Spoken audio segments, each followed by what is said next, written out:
I'm going to give you a definition of chemistry, and I think you should write it down and keep it so you can study it. This is going to be one of 5 definitions that I'll give you this morning, and all of these should be written down. So if you don't have a pencil and a piece of paper, you should acquire one. I will read the definition slowly, and then I'll repeat it so that you can write it.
FRCP, it is hereby ordered, paragraph 1, Orville E. Forbes, Governor of the State of Arkansas, General Sherman T. Klinger, Adjutant General of the State of Arkansas, and Lieutenant Colonel Marion E. Johnson, Unit Commander of the Arkansas National Guard, are hereby added as and made parties defendant in this cause. Paragraph 2, summons and a copy of said petition and of this. We are now faced with a far different problem, and that is the forcible integration of the public schools of Little Rock against the overwhelming sentiment of the people of the area. This problem gives every evidence and indication on us by the federal courts, was set up by the Little Rock School Board and its superintendent, and approved by a federal court prior to expressions of the people which have been made manifest since that time. These expressions of the people have been made manifest.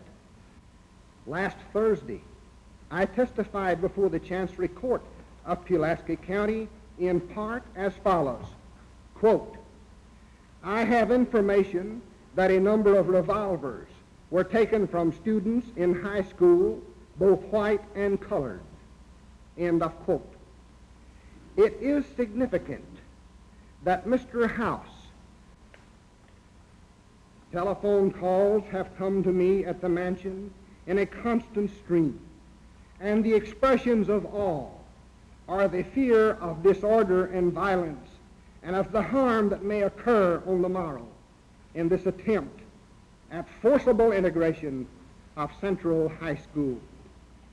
Other evidence of the alarm and concern comes from this Negro newspaper. Units of the National Guard have been and are now being mobilized with the mission to maintain or restore the peace and good order of this community. Advance units are already on duty.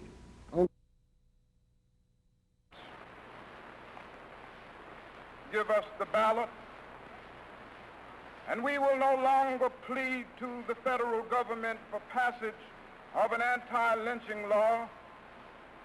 We will, by the power of our vote, write the law on the statute books of the South and bring an end to the dastardly acts of the hooded perpetrators of violence. Give us the ballot.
we, the undersigned women and mothers and members of District 1, UPWA-CIO, call upon you, President of the United States, and your Congress to enact federal anti-lynch and anti-poll tax legislation immediately. The brutal lynching of Emmett Till, one of the most barbaric atrocities committed against a child in the history of mankind, demands prompt federal intervention for the prosecution of all persons responsible for this heinous crime. And not only the fight for justice around the murder of your son, but to bring about an end to the whole terror against Negro people in the South and in the North as well.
A silly question to ask. Just now when I seen the black ones go in. Your little boy here. Teach him at home as much as I can. Good enough.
To those of you who may be tempted to create disorder or to breach the peace of our community, I appeal to you as your mayor to conduct yourselves as responsible citizens of a civilized community, and regardless of age or sex or color, to recognize this responsibility to maintain the peace and order in these trying times and always.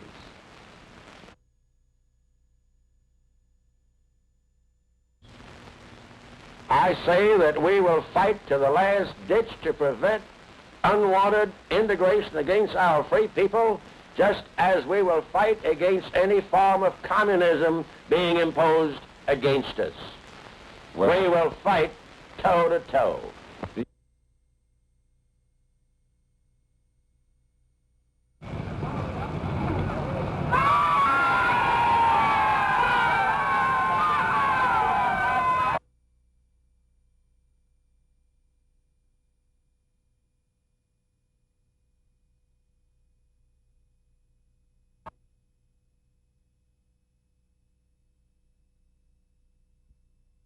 that the supreme law of the land is not the Constitution of the United States of America, but that the supreme law of the land is integration. I am hopeful that this court decision will make the legislature realize Overnight.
Well, we didn't actually boo the children. No, not the children. The children are innocent. We booed for what they stood for what was being forced on us without our consent.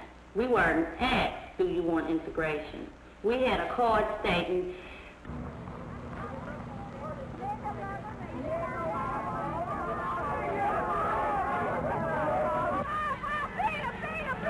let's say that in man there is a conscience, and you know, I'd rather stand the jeers and the beatings, if necessary, than my own conscience. My own conscience is something I have to live with.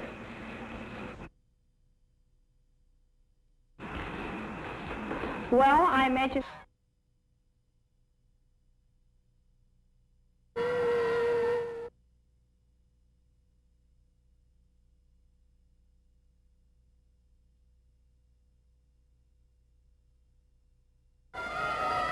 I remember my mom saying to me, Ruby, don't turn around, just look straight ahead. I could see things hitting the pavement. They were actually throwing things.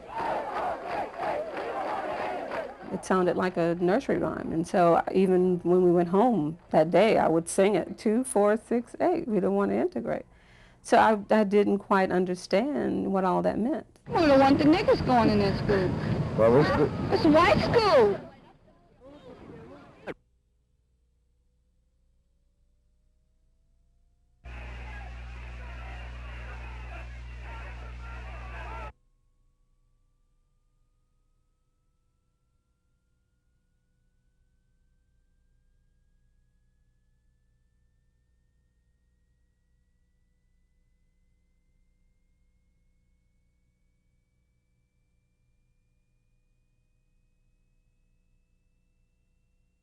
Undoubtedly, when you mingle the little children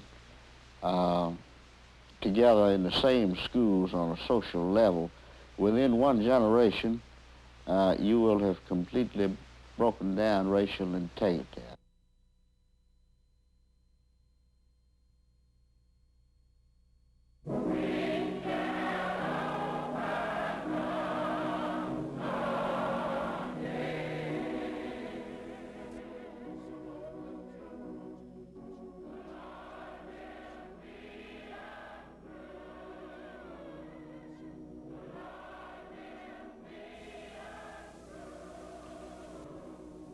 Throughout the South at that time, 20 years ago, I had seen signs saying colored waiting, white waiting, colored drinking, white drinking, and those signs and those signs at waiting rooms and restrooms, there was an insult, and more than an insult.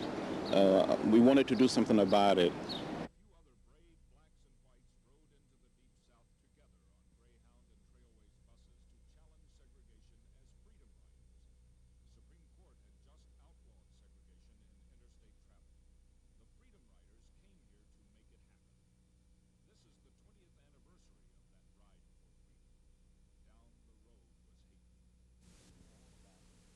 we were all about was to change the South, to literally to carry the movement, not just to desegregate public transportation, but to take the civil rights movement into isolated areas in the South, into small towns, into rural communities.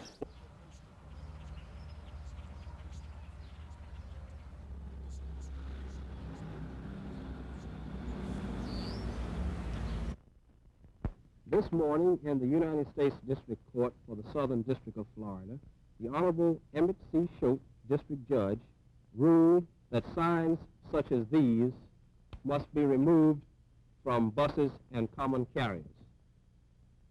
The decision of the United States District Court this morning is based upon a recent decision of the United States Supreme Court holding that racial segregation in public transportation is contrary to the 14th Amendment to the Constitution of the United States and therefore void.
Another very interesting thing is, and significant thing it seems to me, is that this has gone across the country on television, on radio, and in the press.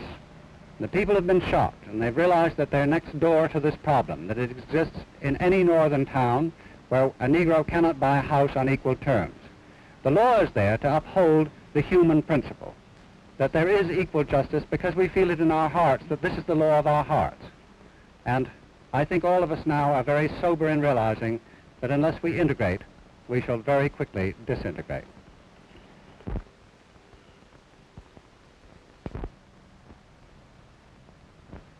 Furthermore, it would seem to me that a nation that can throw out the red carpet for Nikita Khrushchev, who is the head of the communist world, and give him the protection under the law as a state visitor and spend thousands of dollars to protect him, it would seem to me that as a citizen of America, as a Christian, even as a Negro, I should also get the same protection under the law.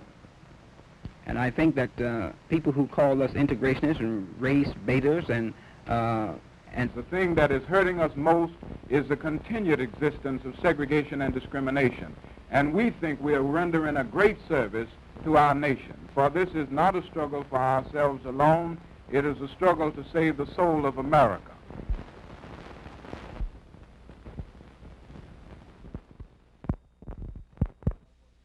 The best thing for King to do is to get out of Alabama as quickly as he can, because he's a menace to the peace of this city. And we have advised him of that. He is the greatest of all the agitators, or the worst of all the agitators in this country.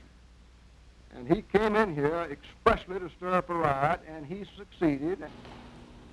There's too much work to be done in Mississippi for us to have to put up with a group of outside agitators trying to stir up strife and trying to stir up turmoil among our people for absolutely no good cause whatsoever.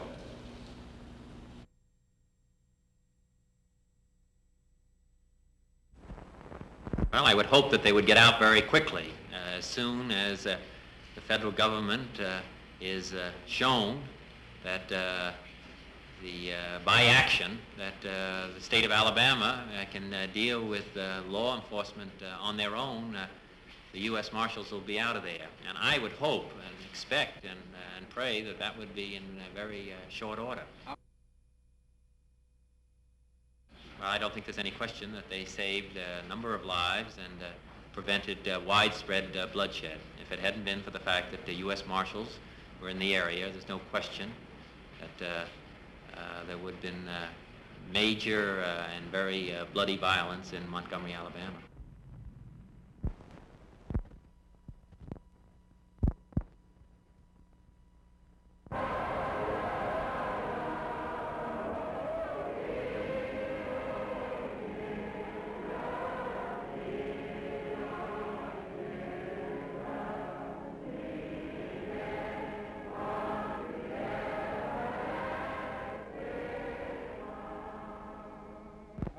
Troops are on the way into Montgomery now and will be here very soon.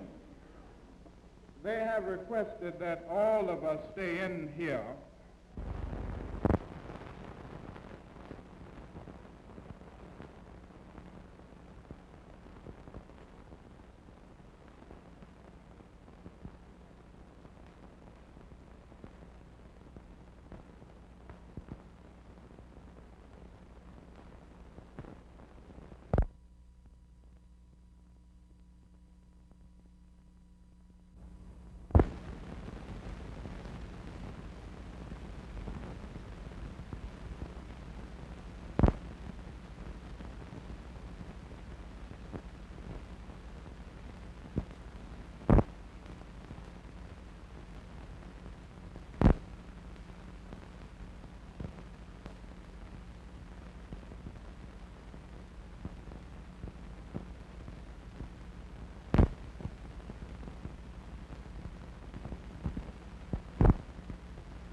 No, we have not, because we have proven that even though the law of the land says that a passenger can ride interstate and participate in lunchroom, waiting rooms, and bathrooms, that even though the law says this, everyone cannot, particularly the Negro.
I observed 4 or 5 with clubs in their hands or pieces of pipe.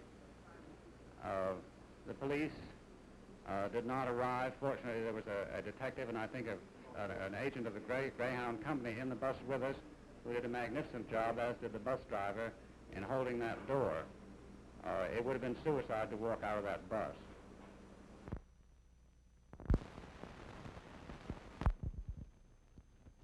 We were antagonized by some of the hoodlums who were on the bus. As we got off the bus, Jim Peck and I, we decided to proceed with our plans. Which were what? To enter the lunchroom and the waiting room. So we proceeded down this ramp and we were met by stares and cat calls. And as we entered the waiting room, the men who were aligned around the wall came toward us. They huddled us in a small corner by a pinball machine. Then they took me and forced me out of the door and threw me into the crowd, and there I was beaten by one big guy and several others. Then I was thrown forward, and I was hit on the back of the head with something. Then I wandered out into the parking area.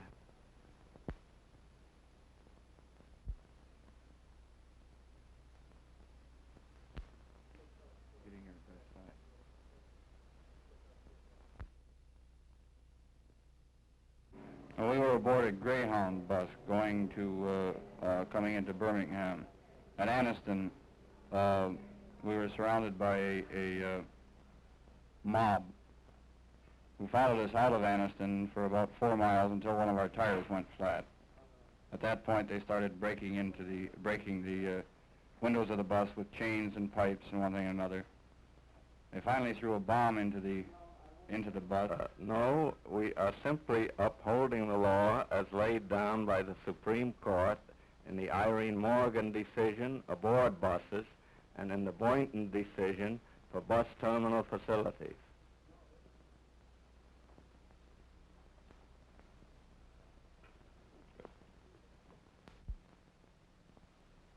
We are to call him back the moment that these people leave my house here for the buses.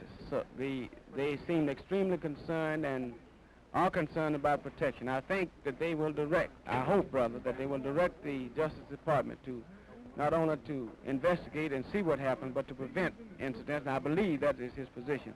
Actually, I told the Attorney General that Negroes here have learned to trust in God, John, and Bob.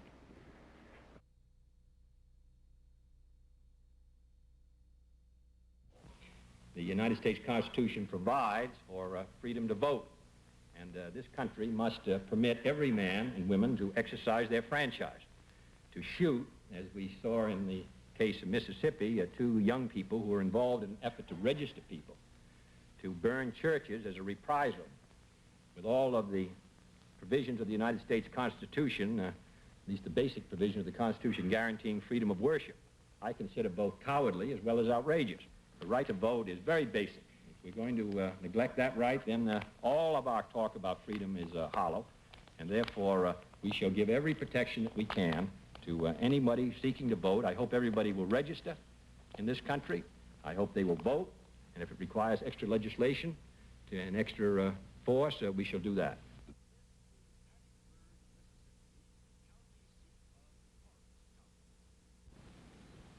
In the house where I'm living now, I had planned to go down to register the day before.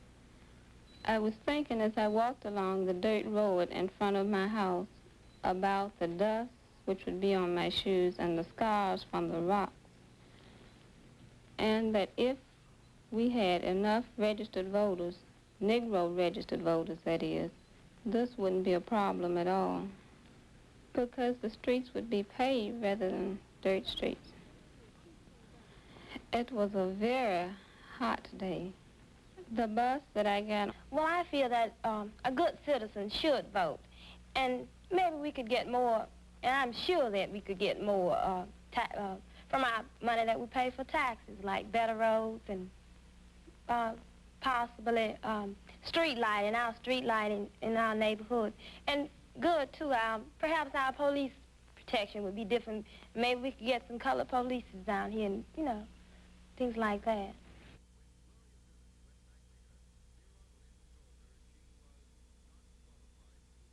I think it's a carryover, in my best judgment, from the time of the Civil War, the war between the states.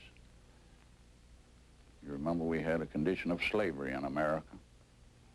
We had masters and slaves, and a great many people through the generations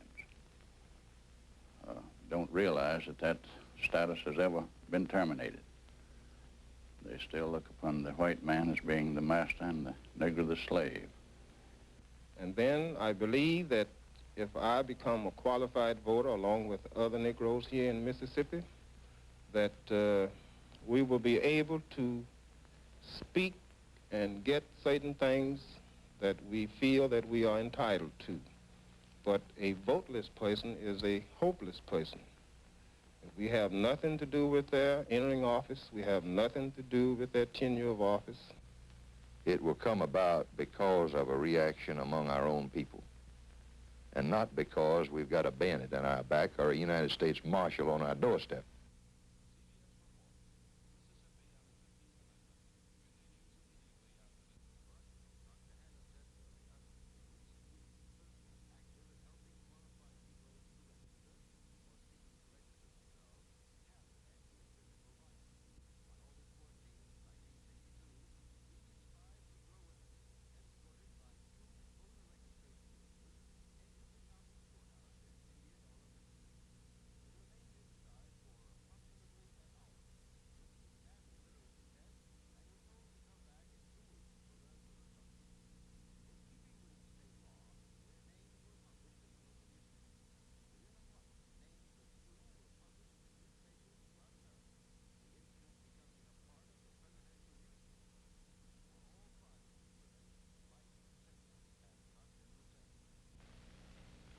Several homes have been shot into.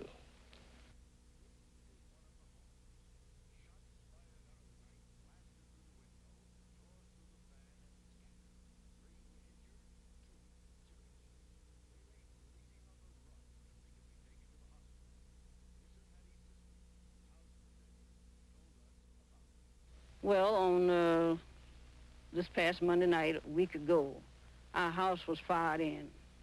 Someone shot through the window several times, striking my granddaughter and her cousin and myself. They were shot up badly, but I got some of the pellets off the fan struck me in the arm. Well, I know that I'm a citizen of this country, and I'm loyal to all the obligations that they're calling out of a citizen.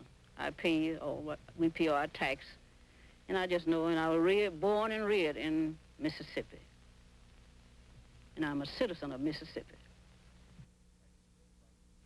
No, I feel better now. I think we had an incident provoked here by the people who have been in our community trying to stir up some, just agitating against, well, for a general integration thing, a movement that our local people have nothing to do with and don't want any part of. And I feel like the outsiders that came in here to talk our people into this thing did it. We try to meet them in a way that try to get in their environment, use their accent, the way they pronounce the words and things of this nature, to bring ourselves a little closer to them.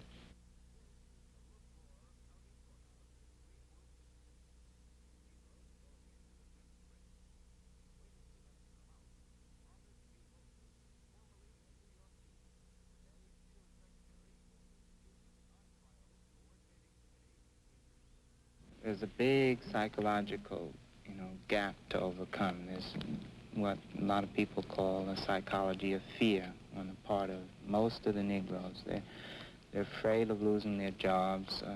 They've been brainwashed. They think that somehow all of this is the business of the white man, and it's not something that they're supposed to be doing. A lot of times, I think here in Mississippi,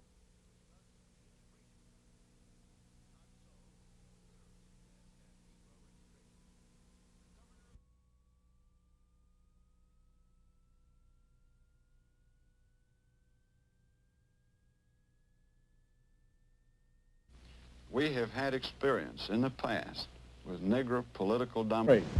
Until the heart of our city commission is touched to the point that they will agree to sit down as men of intelligence and men of dedication and wisdom to discuss these problems with the leaders of the Negro race.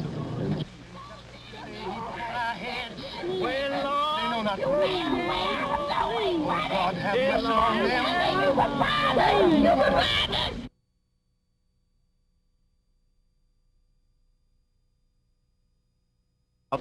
You through with your prayers and you're through with your disturbance here. Hey, Dad, I know you ain't a little man. I know you made us all and you know all about it. I know the word and they put it down all in the game. Please, Lord. Please, Jesus. Have mercy on me today.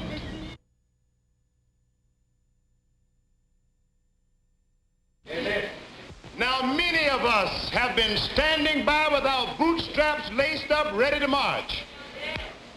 You know this, the people downtown know this, this is known all over the world.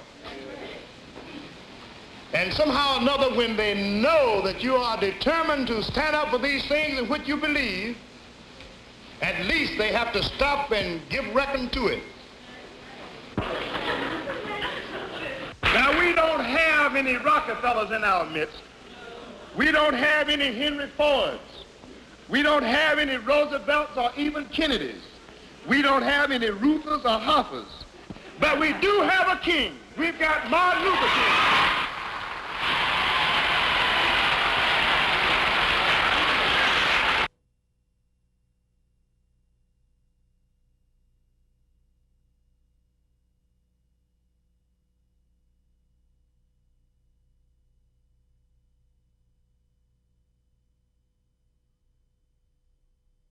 How many is that cell supposed to hold? It don't hold very many because we all sleeping on the floor and some of them. Is that so?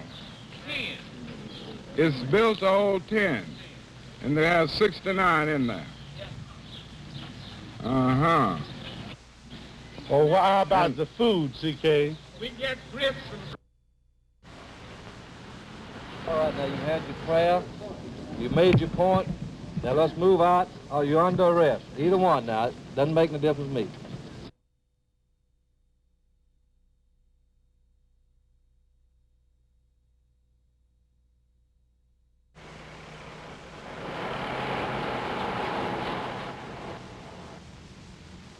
When it made an end. So they crowded to the entrance, and they stood there for a minute, and then they kneeled down and sung some songs.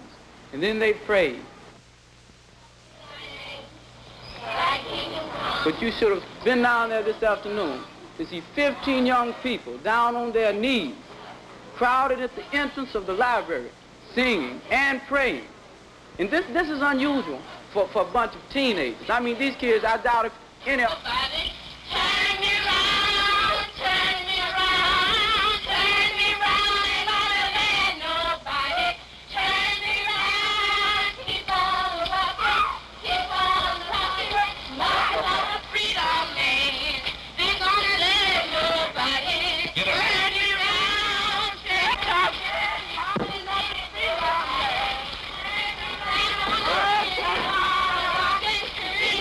I don't think any white person can really understand what it is to be a Negro in America.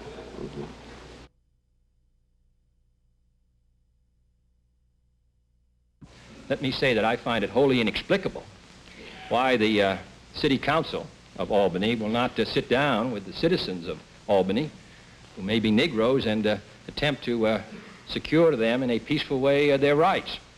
The United States government is involved in sitting down at Geneva with the Soviet Union. I can't understand why the...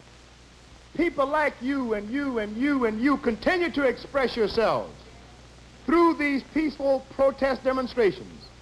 Something's got to give.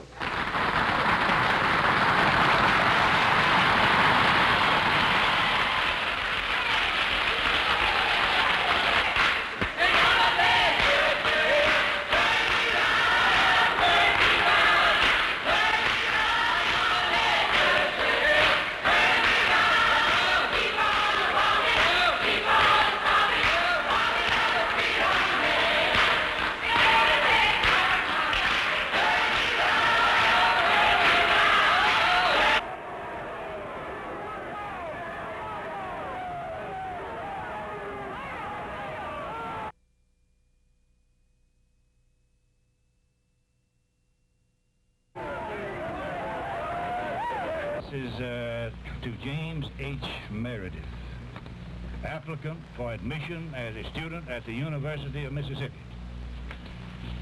I, Ross R. Barnett, in the city of Oxford, denied to you, James H. Meredith, admission to the University of Mississippi under such proclamation and for such reasons do hereby now and finally deny you admission to the University of Mississippi.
And we would like to get on now, Governor, with the business of registering Mr.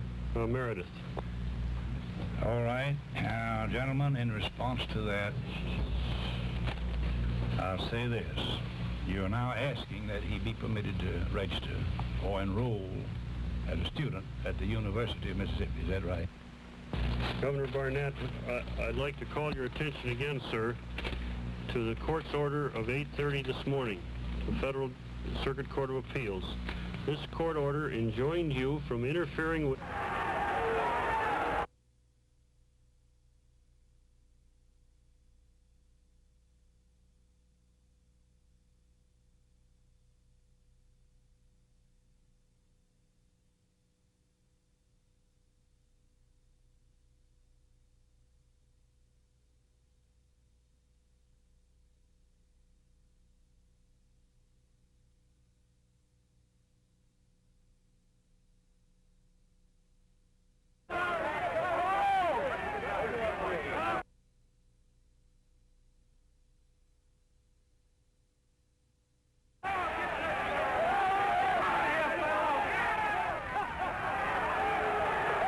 You understand now that we're here pursuant to a court order, and we want to go in and get this boy registered.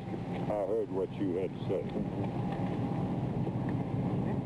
Governor, I think that it's my duty to go into the grounds and take Mr. Meredith to the building where he's to be registered. If it's all right with you, I'll do that now. We don't block him.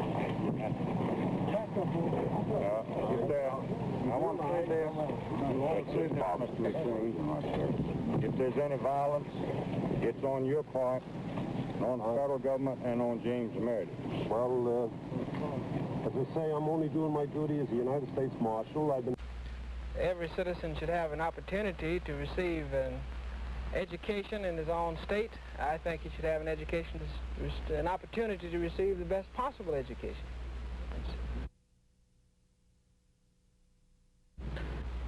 Well, everyone's life is at stake at all times. And if something is to happen to me, that for all these years we've been denied this. I think it's something that we should have had all the time. This is, I don't feel it's no great accomplishment. If it does,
college is difficult enough under any conditions.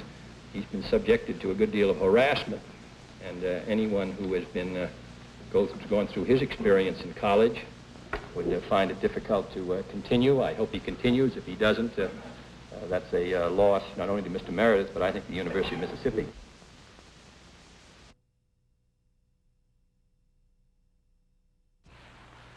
I've always felt that the first step in solving any problem is to identify the problem. And at the very least, I think that the problem, the racial problem that exists in this country, particularly in Mississippi, has been revealed.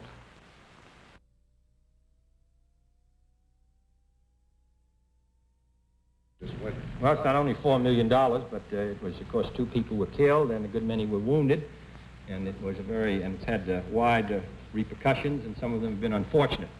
However, if the United States government had failed to exert its influence to protect Mr. Meredith, and Mr. Meredith had been denied admission by force, or if he had suffered a physical attack, that would have been far more expensive.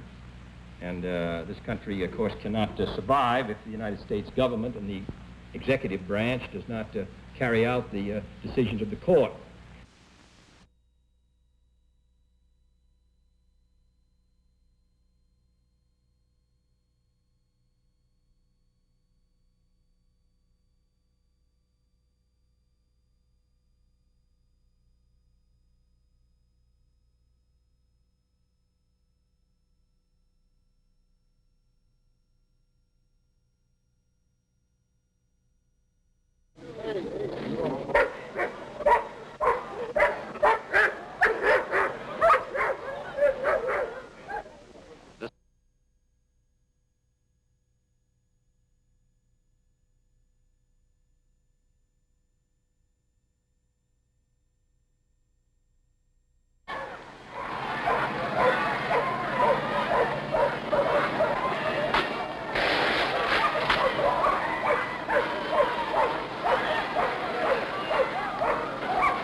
Well, Birmingham is a symbol of hardcore resistance to integration. It is probably the most thoroughly segregated city in the United States, and it has had more unsolved bombings of Negro homes and churches than any city in the United States.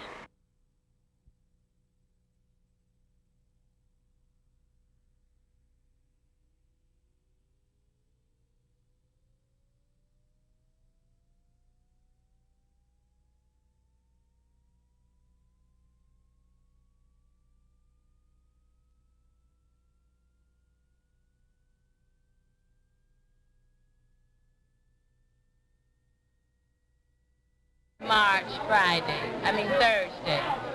I was on my way to the city hall and I was arrested by the police for marching without a permit. And I was arrested and I will stay in here and I like it in here and I enjoyed it here and I shall return until our race can get our freedom. Because I don't mind coming to jail, I don't mind suffering at all. And I will suffer some more just for my freedom. I want equal rights. I want equal rights. Just like everybody else. I want my freedom just like everybody else. You want to be treated just like I want to be treated just like everybody else treated.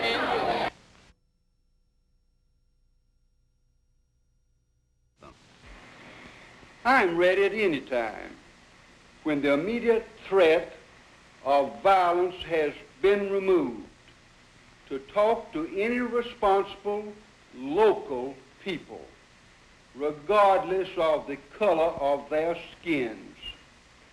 No man is an island.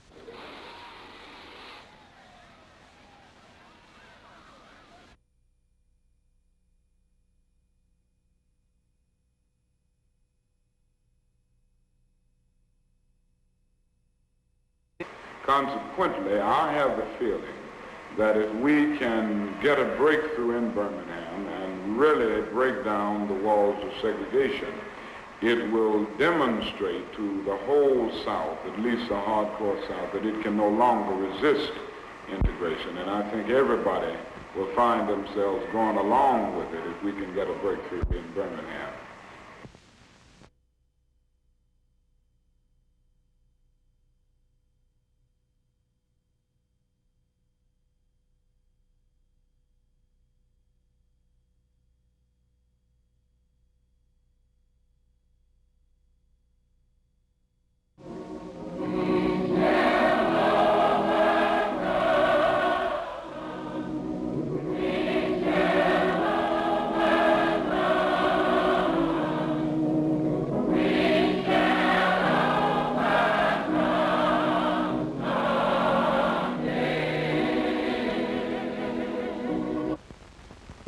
You can never whip these boys if you don't keep you and them separate. I found that out in Birmingham. You've got to keep the white and the black separate, just like you got to keep them in schools. Don't go around that university. Tell your friends when you leave here between now and Tuesday, don't go up there. Leave it alone. They're going to handle this situation. Just leave it alone.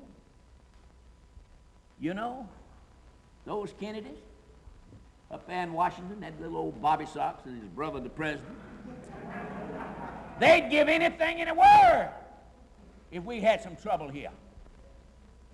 If we don't have any trouble, we can beat them at your own game.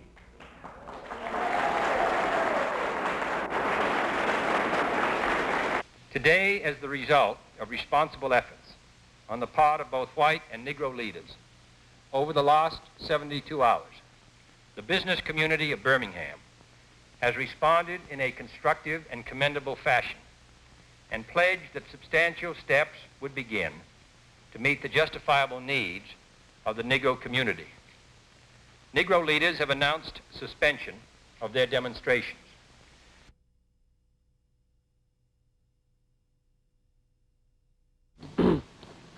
The city of Birmingham has reached an accord with its conscience. The acceptance of responsibility by local and Negro leadership, local white and Negro leadership offers an example of a free people uniting to meet and solve their problems. Birmingham may well offer for 20th century America an example of progressive racial relations, and for all mankind the dawn of a new day.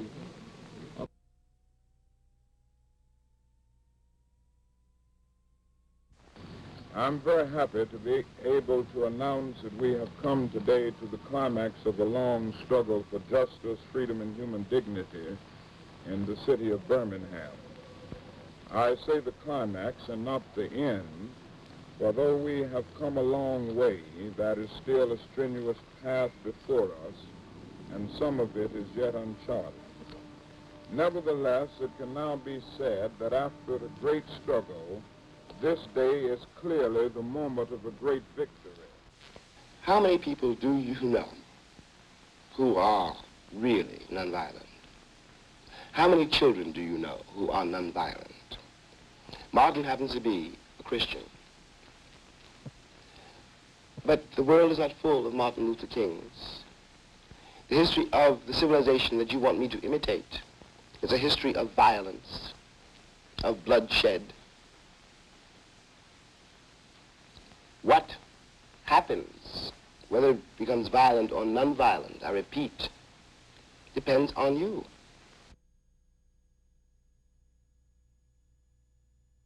New Negro today, and we got a new message.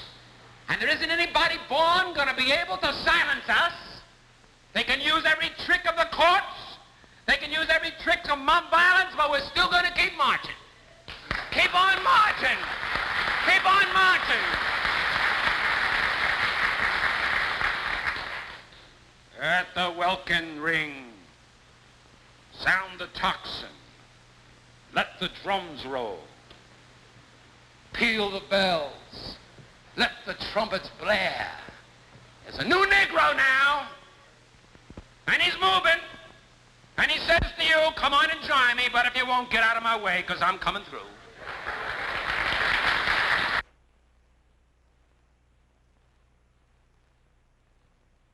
I remember distinctly one individual calling with a pistol on the other end, and he hit the cylinder, and of course you could hear that it was a revolver. And he said, "This is for you." I said, "Well, whenever my time comes, I'm ready."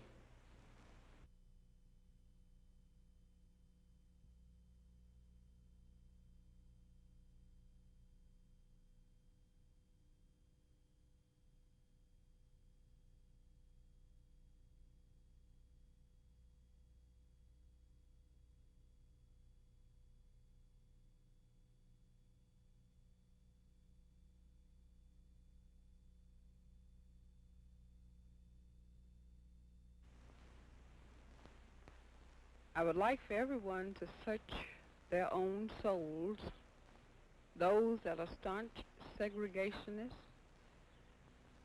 those that are moderates, and those that are in the fight. I think it's time for everything to come to the light and for all of us to work even more harder to make this nation the type of nation it should be. My husband lived for his work, for the cause. He was totally dedicated to it. And I would hate to think that the sacrifice that he made while he was living and also by his death would go in vain.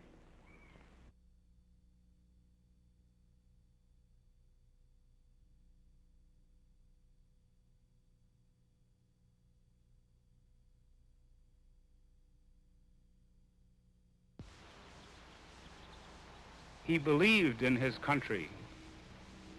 It now remains to be seen whether his country believes in him.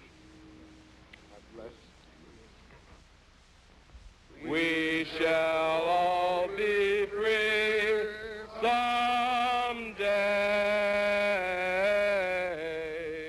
Oh, deep in my heart, I do believe we shall overcome someday. The night has been long, so long, Lord, until we ask, how long? How long? How long? How long? How long? How long? How long? How long, oh Lord, till the day shall break.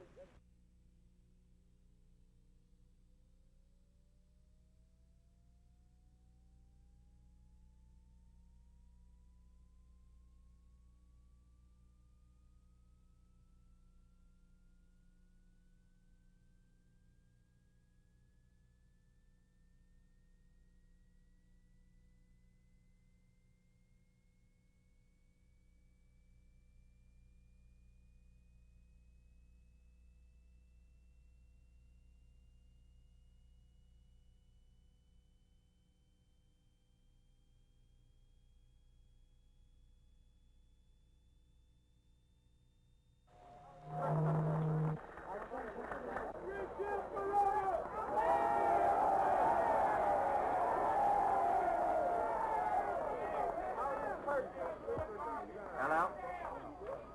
Well, I'm glad to see all of you. I'm happy that you came by the Department of Justice to pay us a visit. I don't know if I'd say that if you came every day, but I'm happy to see you today. We are here because we are concerned. Well, I think as it's been generally discussed, we're interested in strong legislation in the field of voting. We're interested in some legislation dealing with public facilities, facilities that open their doors to the general public so that that they'll serve everybody, no matter what their color might be. We're interested also in making sure that there's equal education. And just over the period of a little over 2 weeks, you've had 50 major demonstrations across the country in all parts of the United States, not being created by the federal government. They're being created by people who are dissatisfied with being treated as second-class citizens.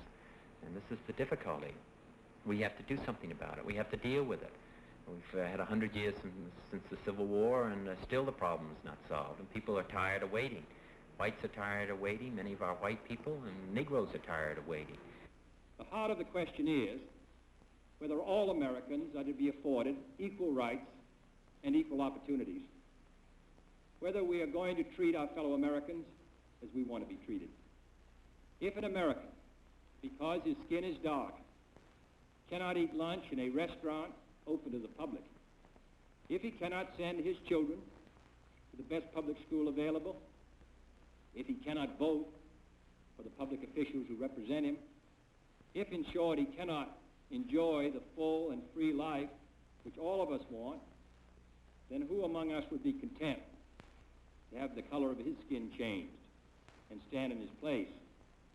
Who among us would then be content with the counsels of patience and delay? 100 years of delay have passed since President Lincoln freed the slaves, yet their heirs, their grandsons, are not fully free.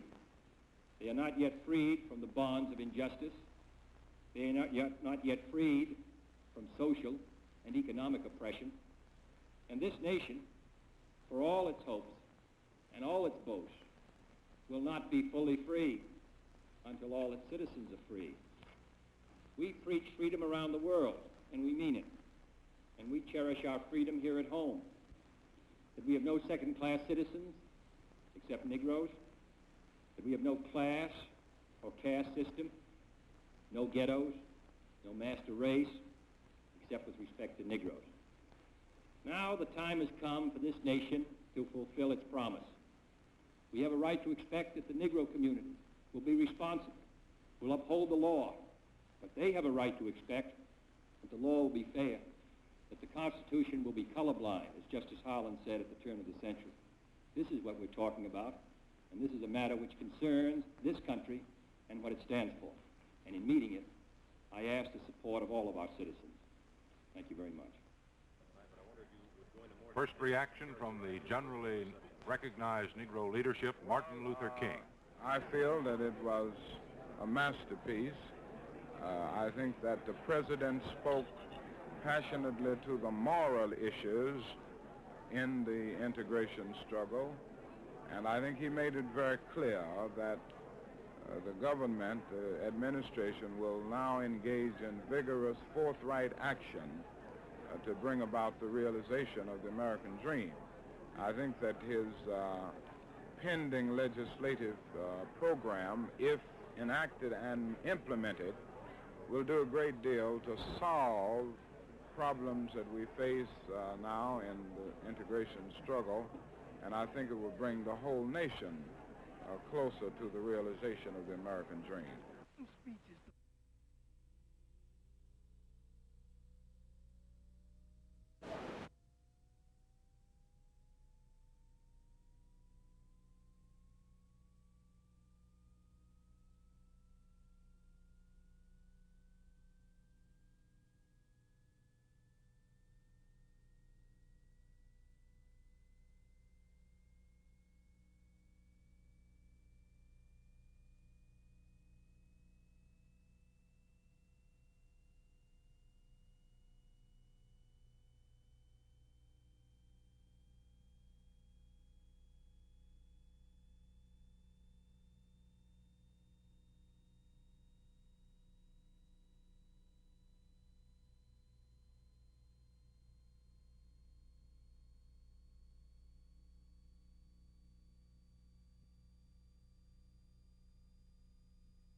I wish to make it clear to you that this is an awfully simple thing.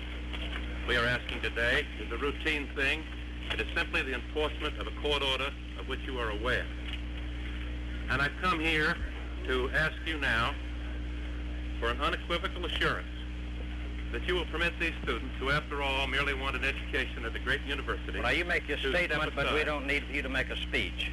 You make your statement. I will make my statement, Governor. I was in the process of making my statement. And I'm asking from you an unequivocal assurance that you will not bar entry to these students, to Vivian Malone and to James Hood, and that you will step aside peacefully and do your constitutional duty as governor.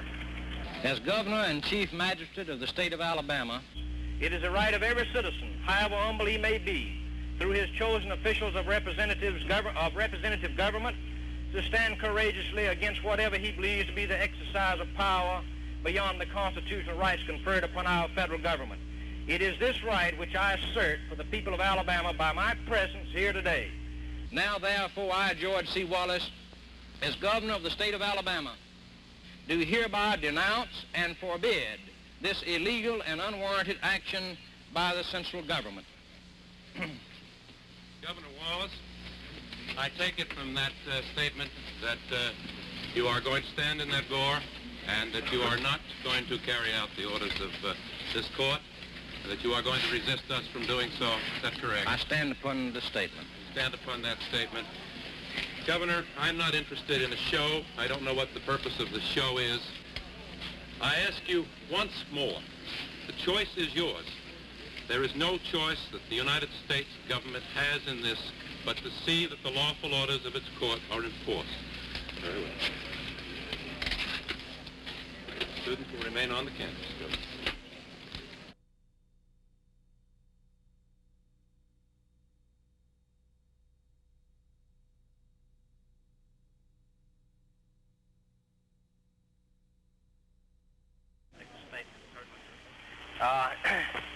But for the unwarranted federalization of the National Guard, I would at this moment be your commander-in-chief. In fact, I am your commander-in-chief, and I am the governor of your state and your governor. And I know this is a bitter pill to swallow for those in the National Guard of this state. We shall now return to Montgomery for the purpose of continuing this fight, this constitutional fight, because we are winning. We shall continue to work for a better Alabama for all the people of this state, both white and Negro. And it is my prayer that God above shall bless all the people of this state, both white and black. It was the last physical stand that Governor Wallace made this year, although his state troopers delayed desegregation of some other Alabama schools. Peacefully, he later left the school. Vivian Malone registered and is still there, the only Negro at the University of Alabama. For generations, Americans have prided themselves on being a people with democratic ideals, a people who pay no attention to man's race, creed, or color. This very phrase has become a truism, but it is a truism with a fundamental defect. It has not been true. And surely the citizens who have the greatest need for laws, who suffer want and pain and degradation, are the American Negro. And that is why I am here today, to testify in support of the Interstate Public Accommodations Act of 1963, a part of the civil rights legislation proposed by the President on June 19th. What the President has proposed in this bill is a law which will eliminate one of the most embittering forms of racial discrimination, the denial of free access to places of public accommodation, restaurants, stores, hotels, lunch counters, and other establishments of service or amusement to a large number of our fellow citizens whose skin is not white. The law will set no precedent in the field of governmental regulation.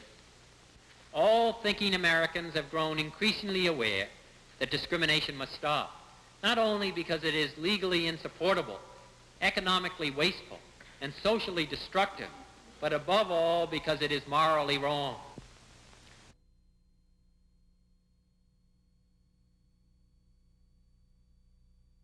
Well, suppose 50 stopped at that barber shop. Would that apply? Or would that barber shop be covered? Well, now, how many barbers does this barber shop have? I don't want to be a facetious, Senator, they might overrun him. They may not have but, say, 5 barbers. This is Mr. Murphy's barber shop. Well, say in one day. One day? One day. Say 50 went in this barber shop in one day. I would think that he'd have to cut you a think Negro's... he'd come under it? If one of the 50, I would think he'd have to cut a Negro's hair. Well, I don't think he could discriminate against Suppose we Negroes. cut that in half and only 25, say, went from Charlotte down to Fort Mill and got haircuts. All in one day? In one day. And how many barber chairs does well, this barber? say 5, the same 5 barbers. And how many other customers do they have? How's that? How many other customers do they have, this barber shop? Well, would that make any difference? Yes. How many Yes. How many other customers? Yes, substantial degree. Well, say half of them. Yeah, I would think that probably apply. How's that? I think it would apply. Well, suppose I owned a restaurant and wanted to cater to redhead secretaries. Would I be prohibited from doing so? Well, I think if you made it quite clear that you're just going to cater to red-haired secretaries, I suppose they'd want to inquire into why you want to do that, Senator.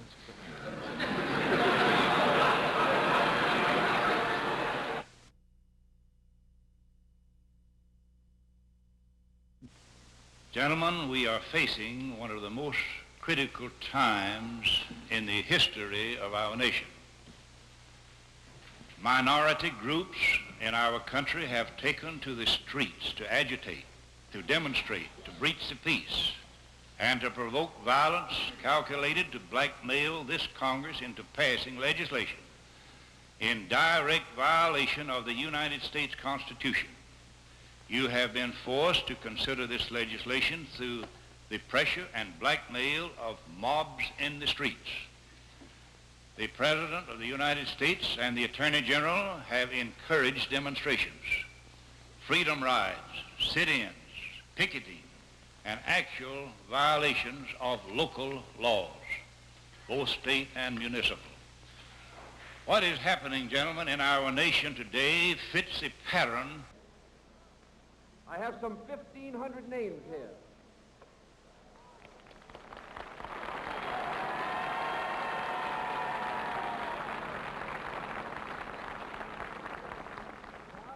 Can I have it, please, fellas? Thank you. I want to read Let me read what they say. We, the undersigned, hereby publicly express our support of the March on Washington movement, which aspires not only to eradicate all racial barriers in American life, but to liberate all Americans from the prison of their biases and their fears. So considered, the March on Washington movement becomes one of the most amazing demonstrations for human dignity within living memory. We cannot physically participate in this march, and we are therefore forever indebted to those Americans represented by the March on Washington movement for giving us so stunning an example of what America aspires to become, and for helping us to redefine in the middle of this dangerous century what is meant by the American Revolution. We recognize that it is not only in America that the battle for freedom and dignity of peoples is being waged.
Fellow Americans, we are gathered here in the largest demonstration in the history of this nation.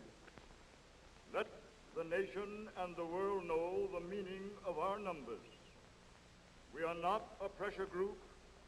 We are not an organization or a group of organizations. We are not a mob. We are the advance guard of a massive moral revolution for jobs and freedom. This revolution reverberates throughout the land.